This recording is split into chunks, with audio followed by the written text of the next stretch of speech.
Bismillahirrahmanirrahim. Assalamualaikum warahmatullahi wabarakatuh. Kembali lagi di vlog saya, di vlog Mas Catur. Di kesempatan yang sore indah ini, kebetulan saya sudah masuk kerja dari tanggal berapa kemarin ya? Tanggal 5 Juni 2020. Nah, karena saat kemarin itu dari tanggal berapa, Maret, tanggal 21 atau 22 kalau nggak salah tuh, saya mulai WFH atau work from home ya, bekerja di rumah. Dan juga murid-murid saya juga yang bersekolah di MAN, karena kebetulan saat ini saya bekerja di Madrasah Aliyah Negeri Pekalongan, juga mengalami hal yang sama. Saya kira nggak cuman di tempat saya, di tempat kami aja, tapi juga di tempat lainnya, di semua tempat lah, di hampir seluruh dunia, karena pandemi COVID-19 atau wabah virus corona, sehingga segala aktivitas yang berkaitan dengan berkumpulnya orang banyak otomatis dikurangi atau malah ditiadakan. Dan murid-murid sekolah terutama, mereka juga mengalami dampak yang cukup cukup mengenal lah. Mereka harus belajar di rumah, jauh dari madrasah atau sekolah, belajar secara individu tanpa ada pendampingan dari tatap muka dengan guru secara langsung. Memang ada beberapa sisi yang positif dan negatif yang bisa kita rasakan. Jalan aja lah. Karena adanya wabah virus corona ini, kita dihadapkan dengan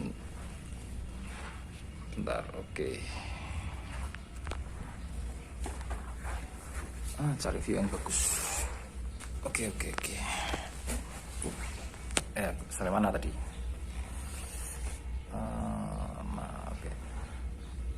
Dengan adanya wabah virus corona ini, kita dianjurkan untuk lebih kreatif, lebih inovatif dalam melakukan segala sesuatu, terutama bagi kami juga, bagi guru yang mengajar pada murid-murid. Semuanya lah dituntut untuk lebih berinovasi bagaimana cara mengajar dengan tanpa tatap muka secara langsung. Dan juga murid-murid juga dituntut untuk lebih giat belajar, karena mereka juga tentunya belajar secara individual tanpa didampingi oleh guru pembimbingnya atau guru kelas atau guru mata pelajaran. Selain itu juga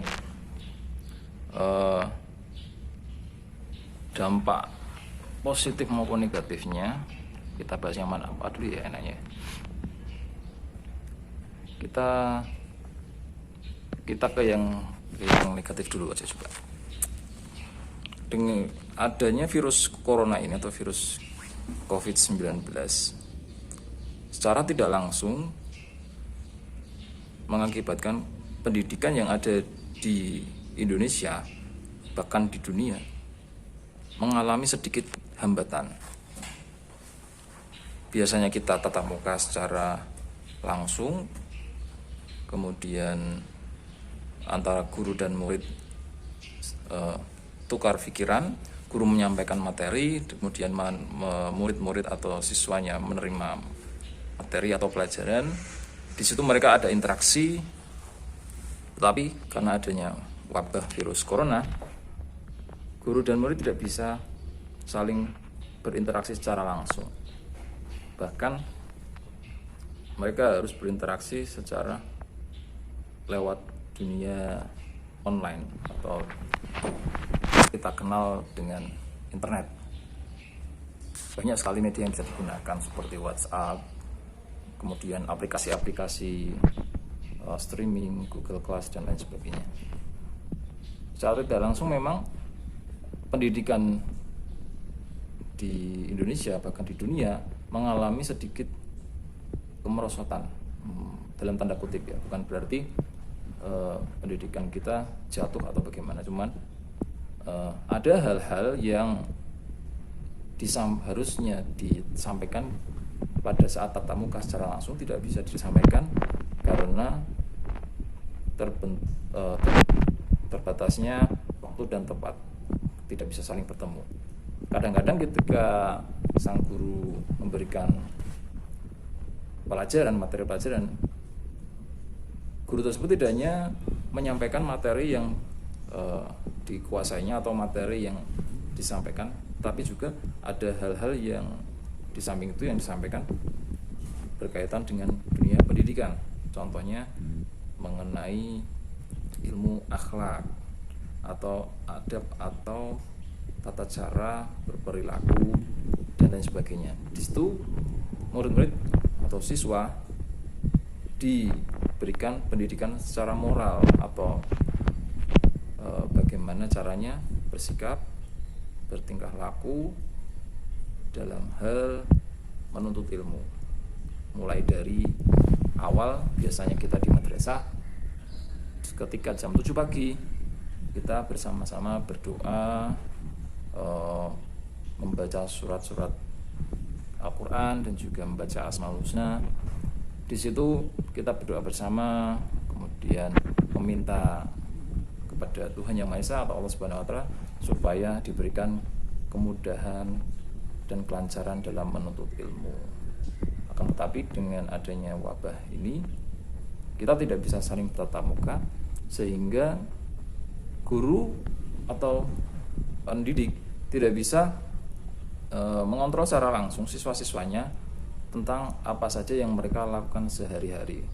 Guru hanya bisa menerima laporan-laporan apabila mereka melaksanakan atau mengerjakan tugas-tugasnya.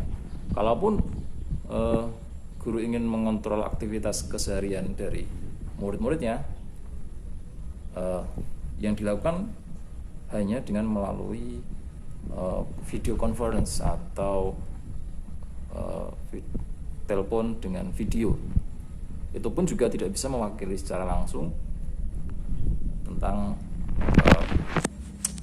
bagaimana sang guru akan mengawal aktivitas harian mereka, bagaimana pendidikan, bagaimana apa saja yang dilakukannya selama di rumah. Guru tidak bisa mengontrolnya. Itu tadi berkaitan dengan salah satu hal-hal negatif berkaitan dengan adanya belajar di rumah maupun bekerja di rumah, work from home dan juga learn from home, yang dilakukan secara tanpa tatap muka. Hasil kita sang guru maupun muridnya tidak bisa bertatap muka secara langsung dan tidak ada interaksi. Itu dampak negatif yang terjadi. Kemudian mengenai dampak positif yang terjadi, memang pada saat ini saya sendiri juga sedang memikirkan bagaimana caranya supaya materi-materi yang saya sampaikan itu bisa terserap oleh siswa. Dampak positifnya dengan adanya belajar di rumah dan juga bekerja di rumah. Kalau bekerja di rumah dari saya sendiri itu saya dituntut untuk bagaimana caranya membuat sebuah inovasi dalam pembelajaran. Misalkan saja dengan menggunakan media video, ya kan? Beberapa guru yang ada yang pernah saya temui, yang biasanya mereka jarang sekali menggunakan fasilitas atau media pembelajaran dengan cara lewat video, pada akhirnya mereka dituntut untuk serba bisa. Mau tidak mau mereka harus menggunakan media tersebut untuk menyampaikan materinya kepada siswa. Dan dari situ pula mereka harus belajar bagaimana caranya membuat video yang menarik, kemudian bagaimana caranya mengedit video, dan juga bagaimana caranya mereka menyampaikan materi tersebut di depan kamera. Bukan hal mudah ketika seseorang itu berbicara di depan kamera, karena kadang-kadang ketika sang guru tidak terbiasa berbicara di depan kamera, maka yang terjadi adalah gugup, sehingga apa saja yang ingin disampaikan maupun dikatakan di dalam video tersebut menjadi sedikit terbata-bata atau kalimatnya kurang begitu pas, atau sedikit kurang kurang masuk, kadang-kadang seperti orang grogi, seperti itu. Tapi di sisi lain, meskipun seperti itu merupakan salah satu bisa dikatakan mempelajari hal yang baru, ya kan? Pada saat sebelumnya, sebelum adanya pandemi virus corona, guru dan murid saling tatap muka. Setiap hari mereka bertemu, berinteraksi, saling tanya jawab, saling berkomentar. Tapi setelah adanya virus corona, guru dan murid tidak bisa bertemu secara langsung, dan mau tidak mau guru harus menyampaikan materinya dengan cara lain. Hal yang paling mudah dilakukan adalah membagikan beberapa e-book atau buku elektronik, atau beberapa file-file PDF yang berkaitan dengan materi, kemudian dikirimkan ke masing-masing media WhatsApp jika menggunakan handphone. Akan tetapi kadang-kadang meskipun sudah diberikan dengan cara tersebut, murid tentunya tidak serta-merta langsung membuka dan membacanya. Itu tergantung dari personal masing-masing. Kalau memang muridnya itu ada rajin, atau dia rajin dalam belajar, tentunya apa yang diberikan oleh gurunya pasti akan disimak dengan baik. Dan tentu juga secara tidak langsung, sampai mana tadi? Saya kok agak bingung saya. Kembali ke tadi yang materi yang lewat file tadi. Kalau misalkan sang guru memberikan file berupa materi PDF, kadang-kadang murid itu tidak bisa memaknai atau memahami secara langsung tentang materi yang ingin disampaikan. Maka dari itu pula, dengan adanya video pembelajaran, dengan adanya guru membuat video bagaimana cara menjelaskan materi yang ingin disampaikan, maka hal itu bisa sedikit membantu murid-murid untuk memahami apa yang ingin mereka pelajari, seperti itu. Jadi memang tidak mudah untuk membuat sebuah pembelajaran secara online pada saat pandemi virus corona atau COVID-19 di masa-masa ini. Memang kita semua harus lebih banyak belajar, lebih banyak introspeksi, lebih banyak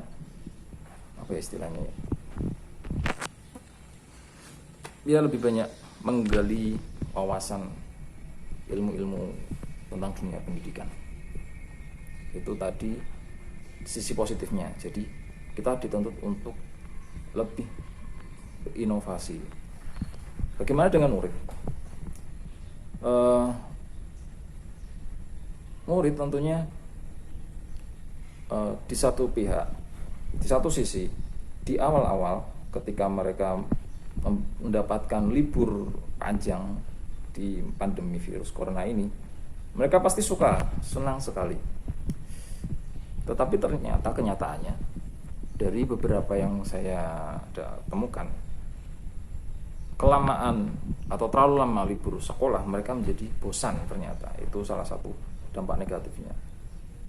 Dan setelah saya pelajari beberapa di antara mereka, yang sering disampaikan kepada kami itu biasanya mereka tidak dapat uang jajan, ya, satu. Yang kedua, mereka tidak bisa melakukan bepergian atau perjalanan kemana-mana. Mereka tidak bisa bertemu dengan teman-temannya, mereka tidak bisa melakukan aktivitas bersama, ekstrakurikuler itu ditiadakan semuanya. Memang itu salah satu dampaknya bagi siswa. Jadi karena adanya wabah virus ini, kita semua mengalami yang namanya kekurangan bersosialisasi atau berinteraksi dengan orang lain.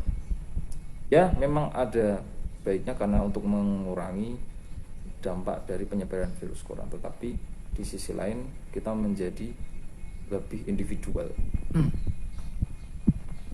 Terus bagaimana cara mereka belajar? Apakah di rumah mereka belajar dengan baik? Beberapa di antara mereka memang yang terlihat rajin di sekolah pasti akan belajar dengan sungguh-sungguh. Mereka akan bertanya kepada gurunya, kepada guru pembimbing, guru mata pelajaran, guru kelas, lewat media online juga, WhatsApp dan lain sebagainya. Mereka akan bertanya mengenai hal-hal yang mereka tidak ketahui tentang mata pelajaran yang mereka dapatkan. Tetapi di sisi yang lain, bagi murid-murid yang agak sedikit kurang rajin dalam belajar, mereka cenderung agak cuek, kurang begitu perhatian terhadap sekolahnya sendiri atau pendidikannya sendiri. Itu memang kadang-kadang menjadi dilema bagi kita semuanya. Di satu sisi ada bagusnya mereka menjadi lebih banyak berkumpul bersama keluarga, nggak cuma murid aja, tapi juga para pengajar juga lebih banyak interaksi dengan keluarga, bisa lebih banyak waktu dengan keluarga. Tapi di sisi lain juga ternyata dengan kurangnya interaksi semacam ini menjadikan kita sedikit individual. Mau bagaimana lagi kan? Ya, dengan adanya semoga dengan adanya virus ini, wabah virus corona yang sedang menyebar, kita menjadi lebih hati-hati dalam melakukan segala sesuatu kan. Ya, semoga dengan adanya cobaan ini kita lebih meningkatkan kewaspadaan, lebih banyak meningkatkan menggali kemampuan dalam diri sendiri, ya kan, meningkatkan ilmu, lebih banyak meningkatkan belajar, sehingga kita menjadi orang-orang yang lebih bermanfaat ke depannya. Semoga kita dengan adanya wabah virus corona ini, kita diangkat derajatnya oleh Allah Subhanahu wa Ta'ala apabila kita sabar dalam menghadapi. Oke? Itu tadi sedikit celotehan saya mengenai dampak positif dan juga dampak negatif dengan yang adanya wabah virus corona di dunia pendidikan. Apabila kalian ada pertanyaan maupun komentar ataupun kritik dan saran, silakan tuliskan di kolom komentar. Di kolom komentar saya siap untuk menjawabnya. Oh ya, sampai terlupa. Untuk yang terakhir kali saya juga ingin mengucapkan minal aidin wal faizin apabila saya ada kesalahan, tutur kata yang kurang berkenan di hati Bapak Ibu semuanya, di depan anak-anakku semua, murid-muridku semua, saya mohon maaf apabila saya ada kesalahan-kesalahan. Dan semoga kita setelah melewati Ramadan di tahun 2020 ini, kita menjadi orang-orang yang lebih bijak, lebih baik lagi, dan juga bermanfaat bagi orang banyak. Terima kasih. Assalamualaikum warahmatullahi wabarakatuh.